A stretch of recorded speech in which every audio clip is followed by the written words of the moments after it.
Hello and welcome to the Slate Political Gabfest.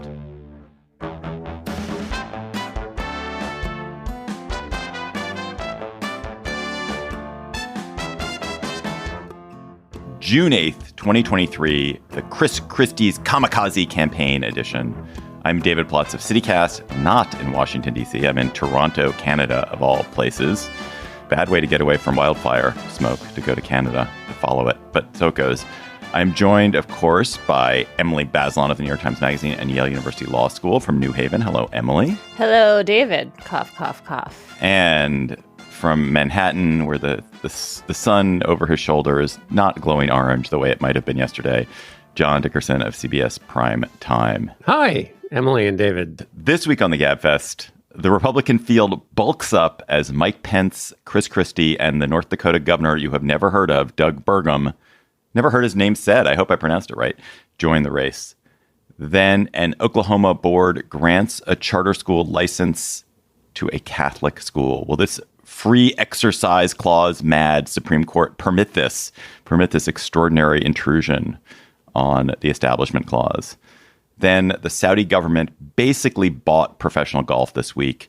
Is sports washing wrong? Is there anything wrong with sports washing, or is it all okay? Plus, of course, we'll have cocktail chatter. And a reminder that we have a live show coming up this month, the end of this month, Wednesday, June 28th, at 6th and I Historic Synagogue here in Washington, D.C., or there in Washington, D.C., since I'm not there today. At 7:30, we are going to do a great live show. We have a special guest planned. We're not quite ready to announce it, but it's a great special guest. And you can get your tickets at slate.com/Gabfest Live. And Slate Plus members, you get a discount. So go get that discount and come cheap. And you can also stream it. If you can't make it to DC, there's streaming available so you can watch it live. Again, slate.com/Gabfest Live for our show on Wednesday, June 28th. The Republican field is largely set as Mike Pence, Chris Christie, and Doug Burgum, the obscure North Dakota governor, announced they would join a very plump GOP primary field that also includes Tim Scott, Nikki Haley, Vivek Ramaswamy, Larry Elder, Asa Hutchinson, and of course, the frontrunners, or the frontrunner and the would-be frontrunner, the would-be something, Ron DeSantis and Donald Trump. There are two main topics, I think, to discuss with the arrival of these last three. The first one is, does any of them bring something special to the race that could help them break out? That's the first one. And then, more importantly, for the broader perspective, is 2024 shaping up to be a reprise of 2016, where you have a mob of smaller candidates dividing a non-Trump vote and Trump more or less cruising to the nomination, which is what a lot of Republicans who don't like Trump feared might happen. So, John, let us start with the three men who joined, all of whom, to be charitable, are long shots. Is Chris Christie running a kamikaze campaign? Let's underscore the premise of the question, which is that you are saying that a former vice president with almost total name ID in the Republican primary field is considered a long shot. I mean, it just reminds you, and I'll say this a few times today, about how wacky this race is relative to previous races. But you have a well-known, very standard conservative by a previous definition of that body who is a long shot in Mike Pence. So that's just, we can get back to that later. But yes, Chris Christie is going after Donald Trump, and he will go after him relentlessly. You may remember what he did, or that is what he's saying, and that's what appears to be the plan is, and that's what he did with his opening announcement. You'll remember what he did to Marco Rubio in a New Hampshire debate in 2016, in which he completely dismantled the Florida senator, and that was basically the end of Rubio's campaign. And now he's promising to do that to Donald Trump. You remember he ran against Trump, then he was for Trump, then he was against Trump. At the moment, he's against Trump, but he has changed his position sufficient number of times that you should take that as provisional. Although he certainly seems to be going after him. What do they bring to the race? I think Pence brings to the race the fact that he watched and saw Donald Trump up close. While he may go nowhere, he probably knows a thing or two that if he uncorked it, and it was interesting in his first day of campaigning that he was probably 80% more combative about Trump than he ever had been before. Not that he's going to turn into some junkyard dog. He retains and has information that could be dangerous to Trump. And then finally, Doug Burgum, successful entrepreneur, governor. I mean, he is an extreme long shot, but his argument that basically the Republican Party has kind of become too captive of the fringes has a lot of money behind it. And so he could play an interesting role in that respect because he has these easily identifiable credentials that some Republican voters, we don't know how many of them are still in the party, in a previous life would have been like, businessman, governor, American dream was a chimney sweep, hey, I'm going to listen to that guy. So that's what he brings to the race. Emily, if Christie is all guns firing at Trump, is Trump damageable this way? That's kind of the question I'm trying to get at. Even if you had the most rhetorically deft, fast-moving, berserker kind of person, which Christie is. Christie's smart and he's fast-moving and he's quick on his feet. And he's really good at a verbal assault. Can Trump be damaged in this Republican field? Yeah, I think he can be damaged. I think what is missing is what one might imagine if you smushed Mike Pence and Chris Christie together. So imagine someone with all of Christie's verbal slashing skills and willingness to go after Trump, who also... I'm visualizing that.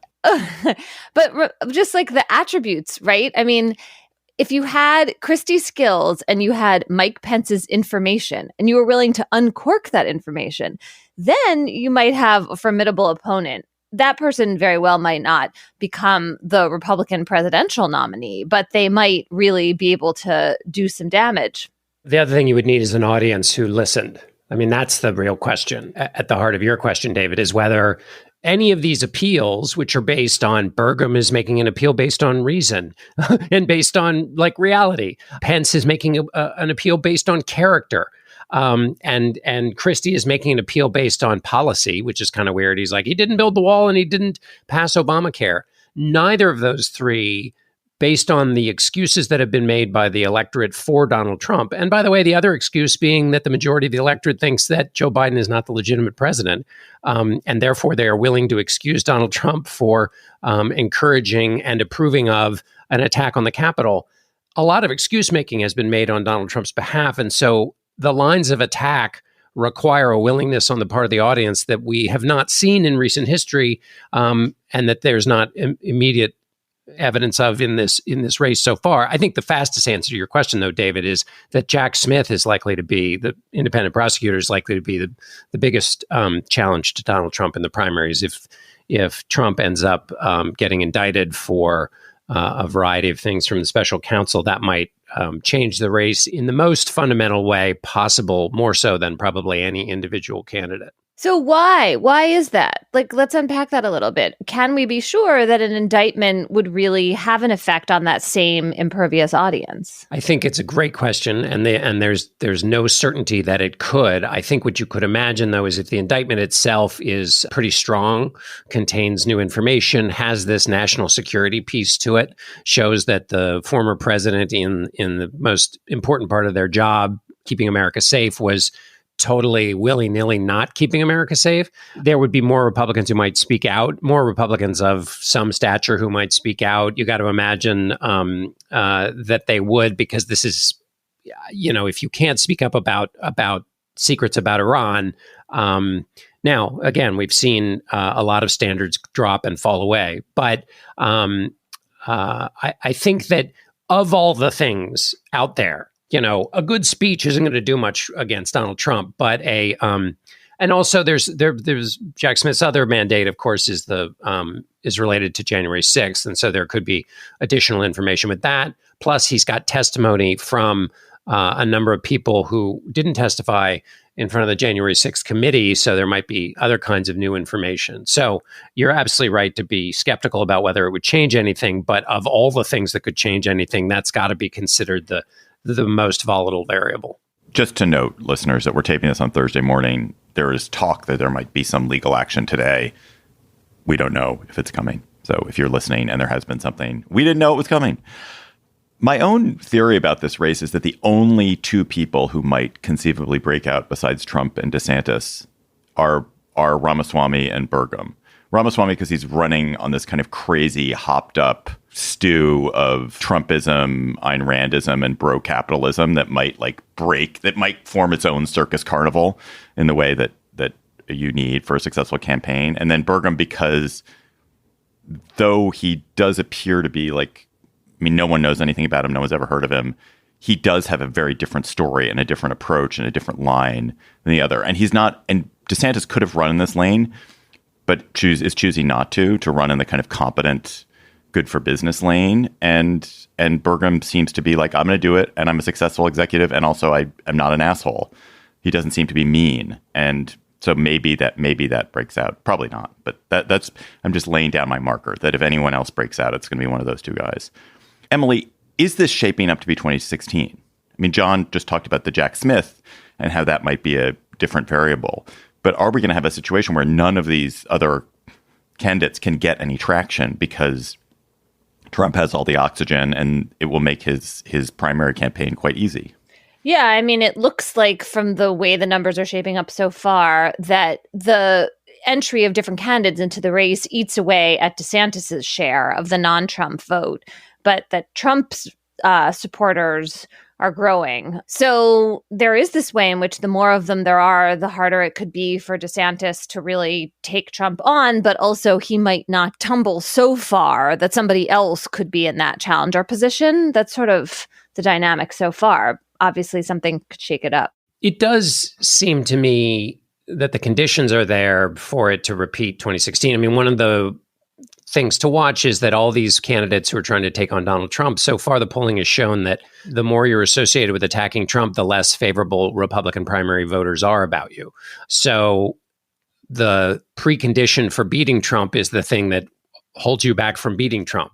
So it's like that has to that has to change. And then there's just the basic like splitting the vote thing, because let's imagine Donald Trump gets indicted and somehow falls away from the race. Everybody will have kind of their favorite candidate for a while, because in the primaries, and I don't know if this is still true, but what used to be true is that voters really, you would go to rallies and go to events and you'd think like, people are going to coalesce. They're going to start to get behind a front runner, and voters would be wonderfully, resistant to that. And they would say, I really like Tim Scott, and I'm going to, or I really like Nikki Haley, and so it might take a little while for this all to sort out as well. If you were advising DeSantis, John, how would you suggest he samba in this big field to give him a chance to bring down Trump? I think leaning heavily on executive experience and competence and no drama in Florida, and everybody's moving to Florida because of what we created there. And because the undertone of all of that is I can handle the job. I'm an executive in charge. And it's also a negative attack on Trump without being an attack on Trump that's seems dramatic. It's a competency attack. So it's sort of like, these are just the facts, and I'm sorry, but that's the way the prospectus looks. And you can make the attack in the context of the thing you're selling, which is you as a serious executive. And then you have probably two timelines. One is pre-indictment and one is post. I mean, if there is an indictment, it will do a lot of, or it will do some of your work for you if you're DeSantis, so you don't have to go throwing the long ball and doing other kinds of things, if you can let the indictment do some of the work for you. I must say, one thing that the Pence entrance into the race signifies is just how weird this race is. I mean, Donald Trump, by the evaluation of the most senior people in his party, encouraged the events that led his supporters to call for the hanging of his vice president. And the polls in his party show that the person who's getting penalized for that is the vice president. I mean, it's extraordinary. A CNN poll shows that 45% of Republicans and Republican-leaning independents say they would not support Pence under any circumstance. That's 45%. You know what that number is for Trump? 16. Pence's approval rating after leaving office was 86 in Iowa. It's now down to 66.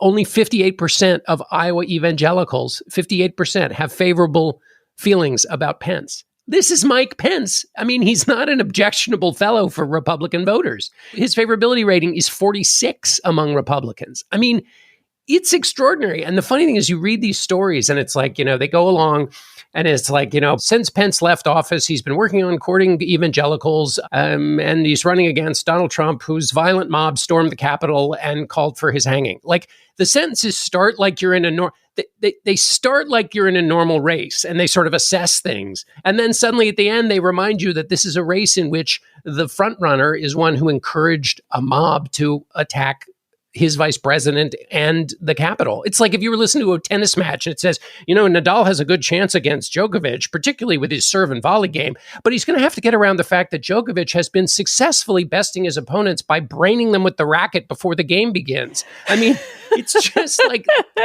we cannot restate enough. This whole campaign operates in this very, very weird environment. Slate Plus members, you get bonus segments on the Gabfest. You get discounts to Slate events like our live show. You get no ads on any Slate podcasts. And you can become a member by going to slate.com/Gabfest Plus. And today we will talk about an unsettling libel suit in New Hampshire.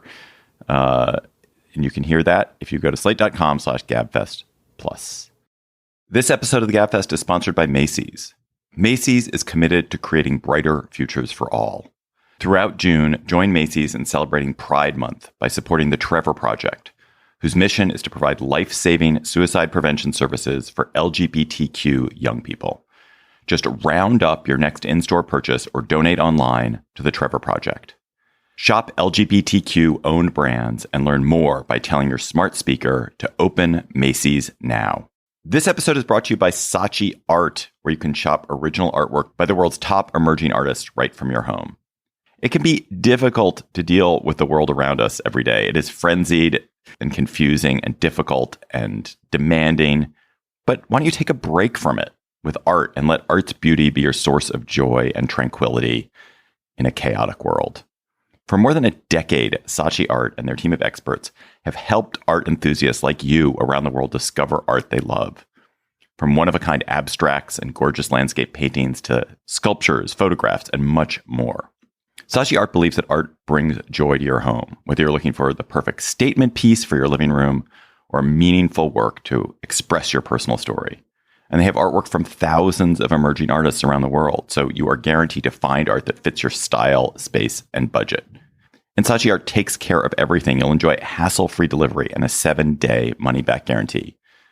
Gabfest listeners get 10% off their first order with code SLATE. Just go to SaatchiArt.com and enter SLATE at checkout. That's SAATCHI.com, code SLATE. Discover one-of-a-kind art you love today and support emerging artists around the world. Go to SaatchiArt.com. The Oklahoma board that approves charter schools by a 3-2 vote this week approved a religious charter school, a school run by the Catholic Diocese in Oklahoma, that would offer religious instruction to students, but be funded, as charter schools are, directly by tax dollars and be effectively set up as a public school in the way charter schools are set up as public schools. This tees us up for an extraordinary legal battle, and one that would have seemed, as Emily will explain in a minute, would have seemed idiotic just a few years ago. Obviously, a charter school, which is a public school, cannot be a sectarian school focusing on religious instruction. It's as clear a violation of the Establishment Clause as you can think of. And yet, Emily, we have a Supreme Court that loves the Free Exercise Clause of the First Amendment, but does not love the Establishment Clause. And what could happen? Well, first of all, set us up. Like, what is it that is happening in Oklahoma, and what are the legal stakes? Well, I mean, I think, as you said, this charter school obviously is like very clearly being run by the Archdiocese. It would plan to offer religious instruction. It will not make a statement about whether LGBT employees and students will feel welcome at the school. So that suggests it's... Right. So it's planning potentially to discriminate. Yes, exactly. And normally that would be off the table in past years, these past years in which the Supreme Court balanced free exercise with the Establishment Clause, and there were pretty clear rules about religion in schools. The court has issued a bunch of decisions in the last few years that really nibble away at that. While something like half of or 55% of Supreme Court decisions before the Roberts Court used to go in favor of religious plaintiffs. Now it's like 80%. And the kinds of plaintiffs who are winning are different. It used to be that it was like people from small marginalized religious faiths, and now it's mainstream Christians who are winning these cases. So that's why there is like a real issue up for grabs in terms of whether the Supreme Court might countenance this school. There is still, though, a really clear legal problem for the school, in my view, which is this. Here's what the Oklahoma Constitution has to say. Provision shall be made for the establishment and maintenance of a system of public schools, which shall be open to all the children of the state and free from sectarian control. And then they have a law about charter schools in which they say a charter school shall be non-sectarian in its programs, admissions policies, etc. I just don't see how that state law and state constitutional provision doesn't apply. And I think this explains why the current attorney general in Oklahoma, who is a staunch Republican, said this is not going to fly, legally speaking. There is that layer of state statute and constitution that should hold here, even if the Supreme Court has gone really squishy on the Establishment Clause. Let's say Oklahoma is not the right state for this. There are probably other states that don't have state constitutions that are that explicit, or state laws about charter schools that are that explicit. I assume that one day a challenge will reach the Supreme Court around something like this. Is there any reason to think this Supreme Court is not going to swat it down the way it should be swatted down? I mean, the federal government should not, but state government should not be establishing religious public schools. Like, that seems to me, this goes back to what I feel like was the beginning of the First Amendment. I mean, this is at the heart of the establishment of the United States, is that this country does not have explicit sectarian government-funded activities. Like, we just don't. And in schools. Yes, we are used to the idea of the Establishment Clause requiring a separation between religious education and public funding. I mean, I think most of that began with the Supreme Court's big decision that it was unconstitutional to have school prayer, and that dates from 1962. And you're right that it is now seems obvious and clear. However, we had lots of sectarian, quasi or fully public education in the 19th century in this country. I mean, I was just reading about the schools in New Canaan, Connecticut in like the 1830s, and the New Testament was their primary text. So that is a kind of complication, especially if you imagine an opinion written by someone like Justice Alito, who has this whole idea of rooting Supreme Court jurisprudence in the, quote, history and traditions of the country. And then he really cherry picks that history and tradition to find what he wants to find there. The basic problem, though, is exactly the one you're stating, which is that we have not had this kind of hand-holding of government funding and religious instruction. And I mean, to me, the discrimination against LGBT people is really at the core of this. If you have federal and state, I don't know what Oklahoma's laws are, but in some states, anti-discrimination laws. And we certainly have federal anti-discrimination law that protects people on the basis of sex and sexual orientation. Then you should not have a school with public funds that is discriminating against those people. That seems like the fundamental flaw here. And the reason that federal anti-discrimination law is clear on this is in part the Supreme Court and its decision a few years ago in the Bostock case that sex discrimination included discrimination on the basis of sexual orientation. So there is some kind of clear precedent there. How exactly a majority of conservative justices will get around it, we'll have to see. It does seem like they're heading in this direction, but I also want to make clear they haven't gotten here yet. It's not like Oklahoma is like, oh, here's this Supreme Court case that makes it really clear that we're allowed to set up this religious charter school. There are a couple of cases that have taken much smaller steps in this direction, right? There's a case from a few years ago. A state had a program where they were paying for like playground resurfacing. And the Supreme Court said, okay, well, you have to pay for the new playground resurfacing at a religious school too. And then there's the decision from Maine, which was about, remember, that one's from last year. And it's, yes, it was about like Maine. Yes. And so the religious school couldn't be kept out of that program. Those are different levels of, weakening the Establishment Clause than what Oklahoma is doing here. I thought the main case had something to do with rural schools and that access to education was something. And does the online rural nature of this school provide, leaving aside the LGBTQ part, which I want to ask you about in a second, but it could provide an inroads. In other words, this kind of education is not available, or education is not available to rural people. This is a way that people who live in the rural areas can get education. Therefore, it's not an establishment of religion. It's helping people who live in places where they don't have schools to access school. And, oh, yes, it just happens to have a religious component. Well, there are schools. There are schools in rural Oklahoma. But, I mean, there were schools in rural Maine, too. It's just, you can argue that, or I mean, that's my question, is whether that created a... I mean, that's an interesting link. The facts in the main case were that there are parts of rural Maine where there's no public high school. And so then you have to go somewhere else. And the state was giving people vouchers to go to other kinds of private schools. And then the religious school said, well, what about us? And the Supreme Court said, okay, yeah, you guys too. I will say that I think there's still ongoing litigation over that, because then that school was, again, discriminating against LGBT kids. And Maine said, wait, we don't want to send people to a school that's violating our laws on that. I guess you could make the sort of rural access school choice point, John. And certainly the supporters of this Catholic school are saying that, like, that's their big argument. But I mean, that's just not before been how we think about whether we pay for kids to go to religious school. Yeah. No, but I just meant in terms of linking it to this, the Montana, Missouri, Maine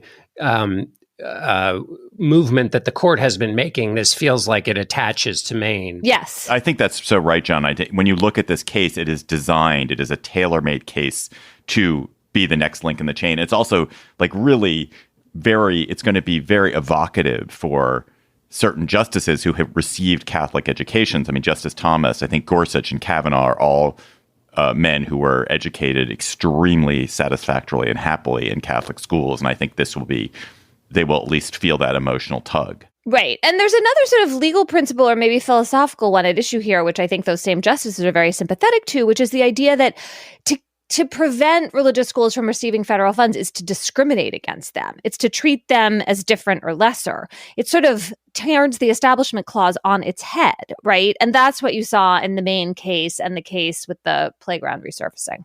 I'm generally pretty sympathetic to charter schools. I think the city where I live, Washington, D.C., has had this really interesting efflorescence of charters over the last generation. But this is the slippery slope that people who oppose charter schools imagined was going to happen. Like when you have private organizations, and those private organizations in this case is a church, establishing public schools, it creates it intrinsically is going to create problems. Like you're going to get people, because they're creating schools for reasons that are not the same as the government creating schools. They're going to be a bunch of con men in there. They're going to be incompetents. They're going to be people who have insane, misguided theories about pedagogy. And there'll be some great schools. And you hope that the great models triumph. And there have been models that have been quite successful in charters. But there's also been a lot of weirdness and funkiness. And in this case, now we're going to have this test of what I thought was a pretty established principle, which is the government does not establish religious schools. Is there, Emily, just on the Maine, distinguishing from the Maine case and the Minnesota case, what is the legal difference between paying a voucher to a family to allow them to attend a religious school and directly funding a school for tax dollars? Does the Supreme Court distinguish those things generally? Well, I mean, it certainly could in this context, right? Because you could argue that the voucher is giving the parent a choice and that directly funding the school is a different level. Now, I mean, I guess the creators of this school would come back and say, well, we're not forcing anyone to come to our school, so people are still choosing it. Once you start going down this lane of some government funds for some things for religious schools, it gets harder and harder to draw like a really clear conceptual bright line. Is anybody arguing, or does it get laughed out of court, or previously has been laughed out of court, is to interpret the Establishment Clause as saying, look, we're not establishing a religion. You can go to any of these various kinds of religious schools. We're just saying you shouldn't be blocked from your free exercise of religion if you choose to exercise it in the educational context. Yeah, people will totally make that argument, and they have in the past. And then the question becomes, okay, well, does that mean Oklahoma is going to approve a charter school from any faith? And how do we even define what faith is? And et cetera, et cetera, et cetera, right? Like, it seems great where you're like, okay, well, we'll also have a Jewish school and an evangelical school. But then when it's the like whoever's who no one really understands what their faith is, who show up, then everyone gets like squeamish. Yeah, you're using my tax dollars to allow people to go to the Wiccan school. This episode of the Gabfest is sponsored by MindBloom. There isn't a quick fix for anxiety and depression. It's not just finding a new therapist or starting an exercise routine or a better diet or meditation. Sometimes you need something to unlock your brain, a new way of thinking about and seeing the world. And maybe that thing is guided ketamine therapy from MindBloom. MindBloom is the leader in at-home ketamine therapy, having safely helped thousands of people overcome their anxiety and depression. Unlike traditional talk therapy, ketamine works quickly and doesn't have the unpleasant side effects of traditional antidepressants. In a study of over 1,200 MindBloom clients, 89% reported improvements in their anxiety and depression after only 2 sessions. Right now, MindBloom is offering our listeners $100 off your first 6-session program when you sign up at mindbloom.com/Gabfest and use promo code Gabfest. Take the first step and break free from your anxiety and depression with MindBloom. Mindbloom.com/Gabfest and use promo code Gabfest. This episode of the Gabfest is sponsored by Wondery. From Wondery, Flipping the Bird, Elon versus Twitter is a new podcast that unravels the fascinating story of Elon Musk's unexpected bid to buy Twitter and all the drama that has happened since then. As one of the richest men on earth and a self-described business maverick, Elon epitomizes the Silicon Valley ethos of move fast and break things.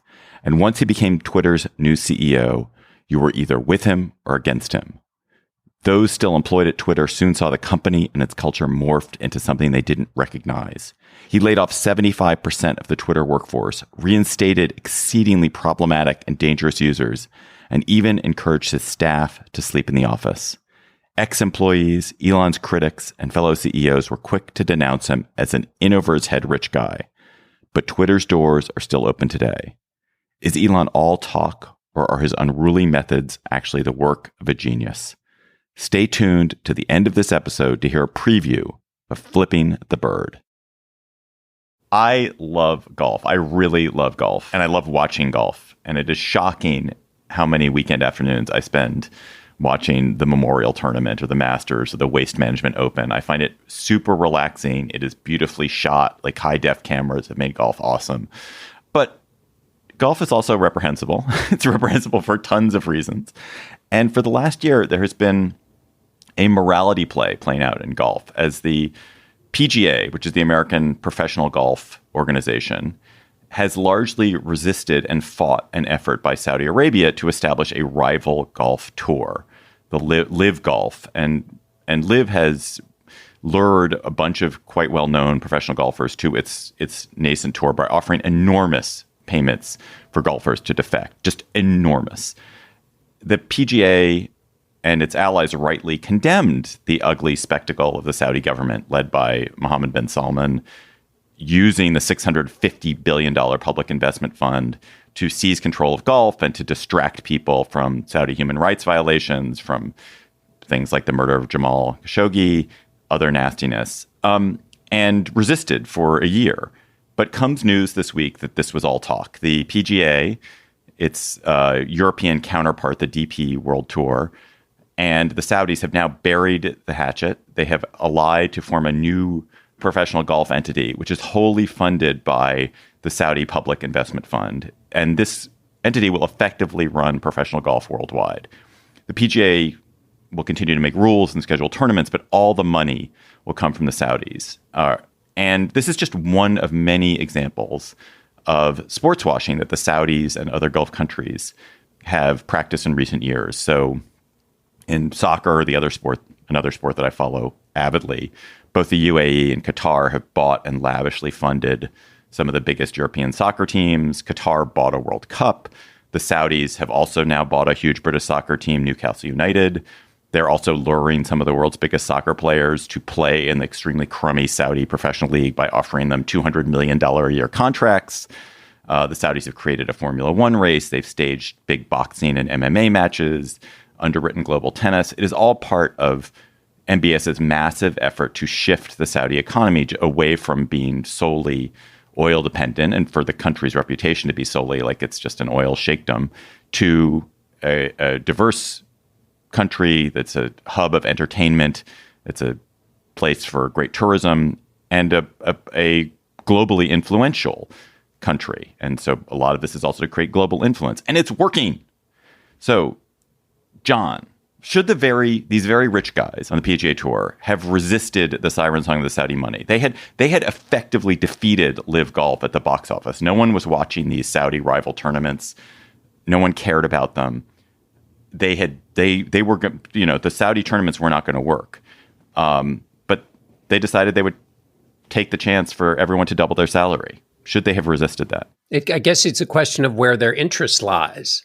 It's even hard for me to kind of get in the shoes of I know people really love golf. This feels like what happened to professional football when it turned into this kind of crazy, outsized, Transformers kind of thing. But I guess if your interest is in spreading the sport throughout the world, you want to hook up with the biggest bank. And the principles that were once, that were once so important to the PGA that they just completely got rid of, obviously weren't, that important. I think they should have resisted. I'm wholly indifferent to golf. I don't know anything about it. But if this were happening to tennis, which is a sport I care about, it's coming for tennis. I know it's coming. It's totally coming. And the fact that golf just did this is going to make it easier for soccer and tennis and these other sports to get similarly captured or sports washed. If you have a commitment to the sport as an entity that's not merely commercial, and maybe that's like a laughable idea at this point, but some idea that there's this presence of the sport in the culture that stands for something larger, then it seems like this is not a move that you make. And I say that being very aware that, the Saudis and their particular human rights violations and problematic record are like I guess what I think is different about them is that they have such glaring human rights flaws, and they have such a shit ton of money, right? It's like that's the rub here. It's not that they're the only country that's like that. It's that they're also trying to buy everybody. Well, China, there was a sports washing effort by China a few years ago they spent it was called the Olympics, as I recall. Well, the Olympics and an effort to bring soccer players. There was an attempt to make the Chinese soccer league a big international league, and they paid billions of dollars to bring in great players. It didn't really work. I think China's different from Saudi Arabia. Anyway, go ahead. Sorry. Well, I think there is. Look, I will not defend for one instant the Saudi government. It is appalling. What they've done is appalling. But, and there's always a but. It is not that different from what China and Russia, notably China and Russia, have done with sports. And there is a slightly sort of racist tinge. I remember because I was in England in the early 80s, in 1980, and when for the first time there were rich Arab business people who were buying British institutions, and there was so much racism embedded in the way people talked about that. And it was like these backwards people. How can we let them in here? And I do feel like there's a little bit of that with what's happening now. It's a sense like, these people don't deserve to be able to buy into our fancy sports. And I don't like that element of it. But you do have extremely hardcore, brutal repression going on in Saudi Arabia. That is a cut above. Maybe not a cut above Russia and China, but it's not a cut above Russia and China. China is pretty they're both pretty bad. Yeah, but should also note, by the way, that the compromises that are required in maintaining ties with Saudi Arabia don't just happen in the commercial world. The Secretary of State, Antony Blinken, was in Riyadh this week and met at length with the Crown Prince Mohammed bin Salman, and the issues at stake are Yemen, Sudan, Syria, Israel, Palestine. The chief diplomatic representative of a president who said he would turn Saudi Arabia into a pariah. So lots of people make of the moment decisions with respect to Saudi Arabia. Right. I guess one thing about this I can't decide is This is getting a huge amount of blowback. There are two things that keep getting brought up, understandably, in the blowback. One of the comments that Jay Monahan, who's the head of the PGA Tour, I think, said, like, when was the last time you were embarrassed to be, on a PGA Tour member, and bringing up Khashoggi's murder and kind of making it seem as if there was a real moral distinction between PGA and Liv. So, of course, that hypocrisy is now being thrown up. And then there are the players. A few of them were supposed to be punished for taking these incredibly sweet deals from Liv. And now it seems like it was the players who followed the PGA Tour's rules and did not do that who are the suckers here. And it feels like those are the two facts on the ground that are generating a lot of the controversy. And what if Monahan had never said that stuff? What if they'd never barred the players from those kinds of deals? Like, would we be shrugging because it would just seem like, oh, business as usual, sport is a business here? And the problem was that the PGA Tour resisted Liv and, as you said, like, defeated Liv and then totally caved to the money. It's so ironic. Like, Donald Trump predicted this would happen. Donald Trump a year ago tweeted, right? Oh, you guys are going to regret this, and you're the ones who are going to get screwed, you who are resisting.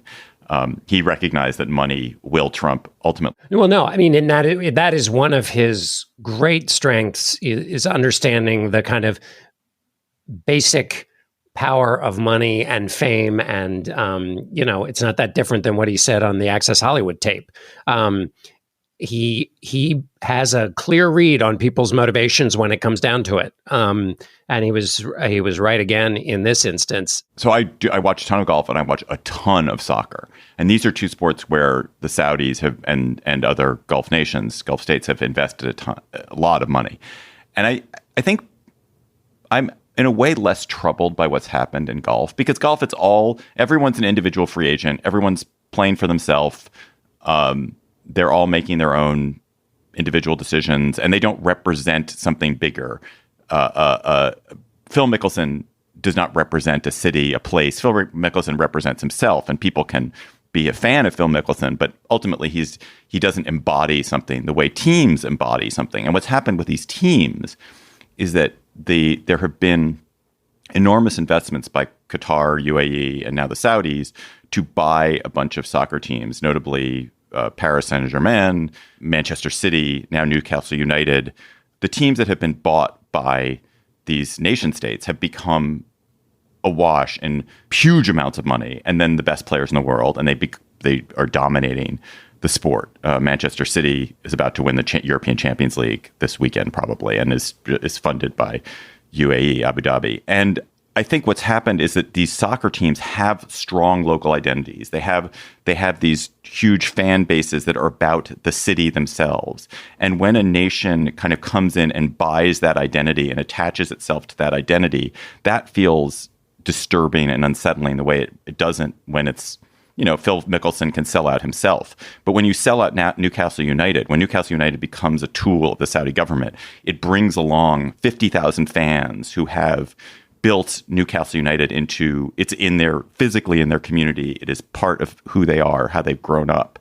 And that seems to me ugly in a way that the individual co-optation of golfers does not, because it makes the new fans of Newcastle United in some sense complicit with the Saudi government and invested in supporting the Saudi regime, supporting what the Saudis want.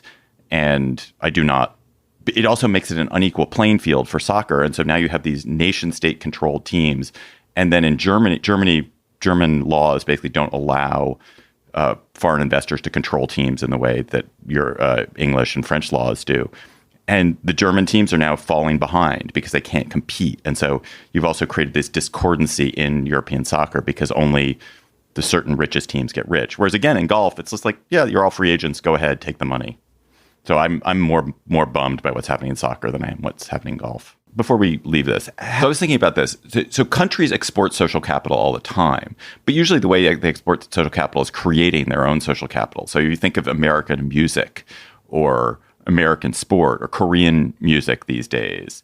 That's how those countries, and it creates goodwill around the world.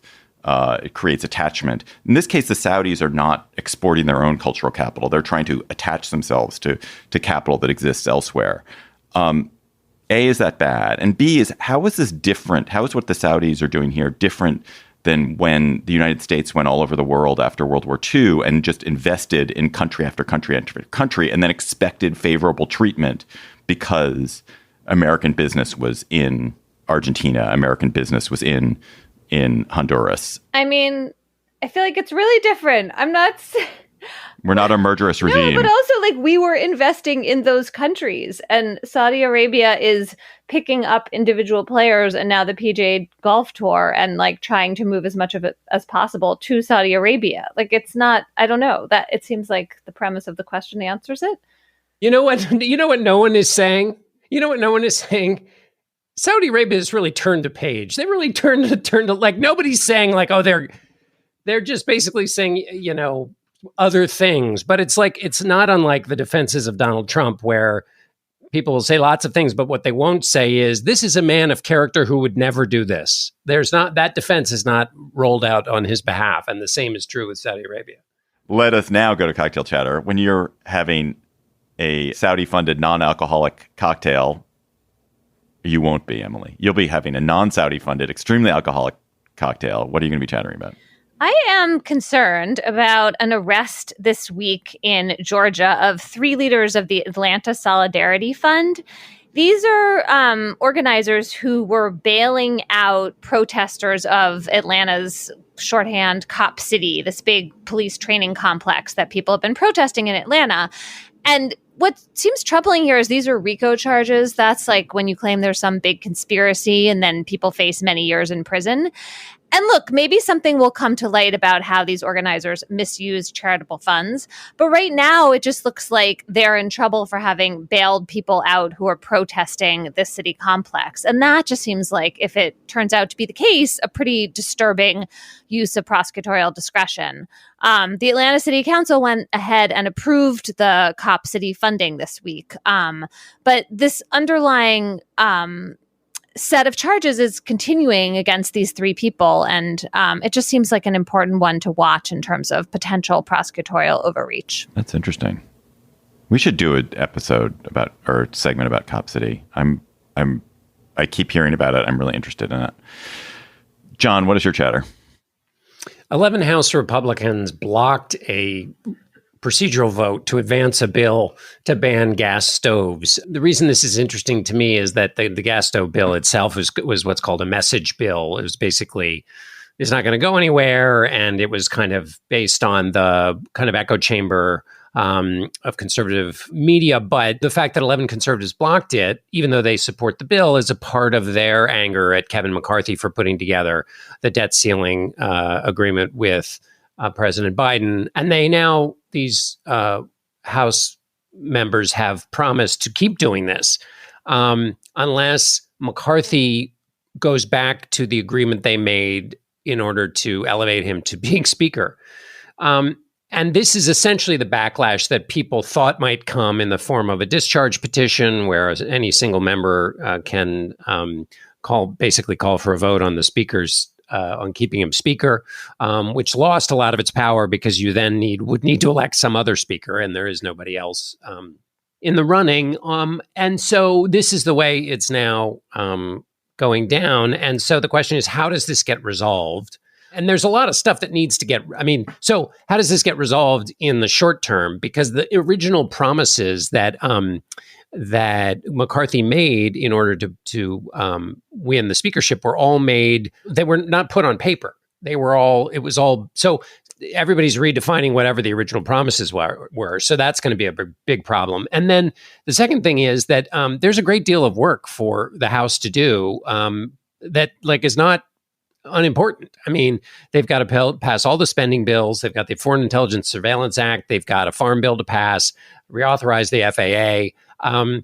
And so while we have this one instance of Congress working, we now have what's brewing, not just an immediate challenge, but then basically what feels like the first of many more of these kinds of challenges. So Kevin McCarthy's got another thing to work out. My chatter is about, I rode a century with my kids last weekend. we did a 100-mile bike ride on the Washington Old Dominion Trail outside Washington. Me and my two of my kids. My third was not in town. Did not join.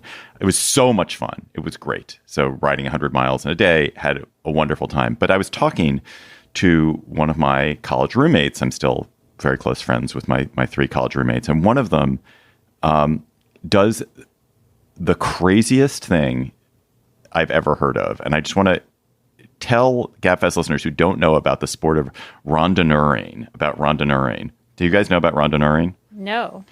Randonneuring is this form of cycling where you cycle enormous distances in a very limited time, like enormous distances. Like you might have to do 400 kilometers, so 250 miles, but you have to do it in 40 hours, let's say. And so you don't sleep, or you sleep a limited amount. And it all culminates in this once every 4-year race that my roommate is about to do called Paris-Brest-Paris, where you cycle from Paris to the town of Brest on the Atlantic coast and back to Paris, which is 1,200 kilometers, so 800 miles, and you have 90 hours to do it. So you have very limited amount of time to sleep. You're on your bike basically for, 80 of those 90 hours, and you're just going and going, and you cycle through the night. It's insane. It's there are absolutely road races, like running races like this too, right? These it's the endurance sports. Yes, it's the equivalent of those ultra marathons. My roommate was telling me he did a warm up for Paris-Brest-Paris last year in Minnesota, which was a 1,200 kilometers in Minnesota, just to give him practice. And he made it. He didn't make it the whole way. He only made 1,000 kilometers, so 600 miles. And he had to stop because he had these huge fissures in his ass from just sitting on his bike. Gross. All right. That was TMI, David Plotz. Anyway, randonneuring, amazing. Crazy. Yes, it does sound amazing. That is what it does sound like. Terrible. Yes, it does sound amazing. What do people just fall off their bikes from fatigue? I mean, is it does no one ever actually reach the finish line? It's just who can stay on the bike longest? I think they do reach the finish line because they really have to train and they have to prove, like, in order to qualify for Paris-Brest-Paris, you have to have done a 200, a 400, a 600 to show you can take it. Yeah. So I don't know, man. My roommate is alive. He's excited for his ride. I once watched a really long movie. And then you took a really long nap. I couldn't. I mean, 90 hours. Oh, yuck. Whatever. But go. Listeners, you are relentless. You are tireless. You can go 90 hours on a bike, no problem. And you also can send us great chatters. And you email them to us at gabfest@slate.com. What you are talking about at your cocktail parties. Our listener chatter this week comes from Greg Hoffman. Hi, my name is Greg Hoffman from Asbury Park, New Jersey, and my listener chatter is that I recently found my old VHS copy of the 1999 documentary Genghis Blues. The film drops you at the intersection of world-renowned physicist Richard Feynman, his biographer and friend Ralph Layton, the blind blues musician Paul Pina, who wrote the Steve Miller hit Jet Airliner, and Tuvan throat singer Kangar Ol Ondar, described as the Michael Jordan of throat singing. Without spoiling the actual events of the film, it beautifully captures the magic of curiosity, adventure, and new friendship in later adulthood. The movie led to the re-release of Pina's first album after being out of print for over 40 years, and he was subsequently booked as the musical guest on Conan O'Brien in 2001, an appearance you can find on YouTube. Anyway, the film is Genghis Blues, and I can't recommend it enough.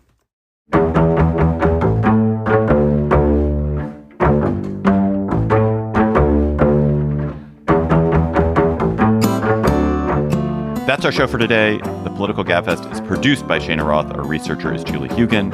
Our theme music is by They Might Be Giants. Ben Richmond is Senior Director for Podcast Operations, and Alicia Montgomery is VP of Audio for Slate. Please email us your chatter at gabfest@slate.com. And please join us at our live show on June 28th. Tickets at slate.com/gabfestlive in Washington, D.C., June 28th. For For Emily Bazelon and John Dickerson, I'm David Plotz. Thanks for listening. We'll talk to you next week.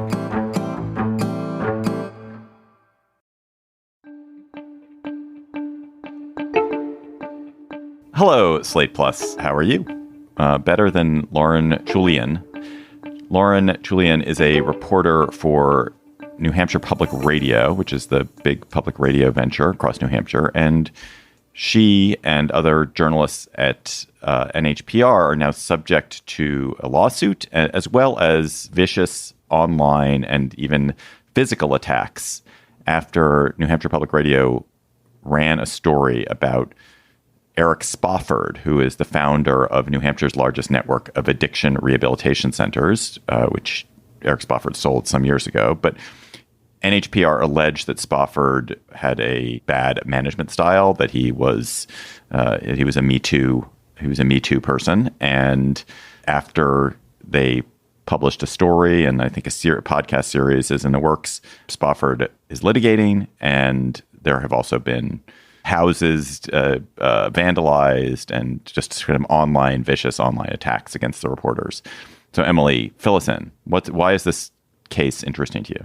I mean, I think this caught my attention for a couple of reasons. First of all, there's vandalism at the home of Lauren Chooljian, this journalist at New Hampshire Public Radio, including someone hurling a brick through a window of her house, and also vandalism at her parents' house. And that just takes this to a level of, personal security and in-person attack that is startling and upsetting. And then you have this libel lawsuit, which, David, you've for a few years been expressing legitimate concern about libel suits that are just trying to shut down or, entangle media outlets brought by rich people who just have the resources to go to court, whether their suits have merit or not. And, we'll see, we don't have all the facts here, but it looks like that kind of case. And then this weird thing happened where the judge said that the case didn't have enough evidence to go forward. But then he said that New Hampshire Public Radio had to turn over notes from the journalistic investigation, including off-the-record conversations that Chooljian had with her sources.